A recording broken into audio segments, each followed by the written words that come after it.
बुलढाण्यातील मेहकर येथे गजानन राऊत या तरुणाने न्यायालयासमोर अंगावर डिझेल ओतून आत्मदहनाचा प्रयत्न केला। ग्रामपंचायत ऑपरेटरकडून खोट्या गुन्ह्यात अडकवण्याची धमकी आणि पोलिसांनी तक्रार न घेतल्याने हा टोकाचा निर्णय घेतल्याचा आरोप आहे। बुलढाणा जिल्ह्यातील मेहकर न्यायालयासमोर एका तरुणाने अंगावर डिझेल ओतून आत्मदहनाचा प्रयत्न केल्याची धक्कादायक घटना घडली आहे।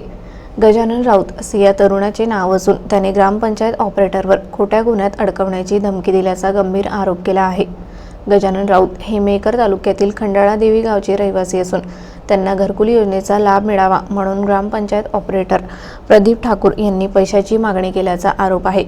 याबाबतची कॉल रेकॉर्डिंग व्हायरल झाल्यानंतर या प्रकरणाची वरिष्ठांकडे तक्रार करण्यात आली होती। मात्र या घटनेचा राग मनात धरून प्रदीप ठाकूर यांनी गावातील एका वकिलाच्या मदतीने गजानन राऊत यांना खोट्या गुन्ह्यात अडकवण्याची धमकी दिल्याचा आरोप करण्यात आला आहे। वारंवार मानसिक त्रास देण्यात येत असल्याने गजानन राऊत यांनी पोलीस ठाण्यात तक्रार दाखल करण्याचा प्रयत्न केला।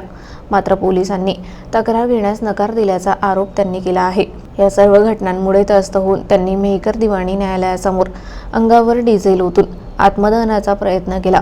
यावेळी घटनास्थळी उपस्थित असलेल्या पोलिसांनी वेळीच हस्तक्षेप करत त्यांना रोखले आणि तातडीने रुग्णालयात दाखल केले।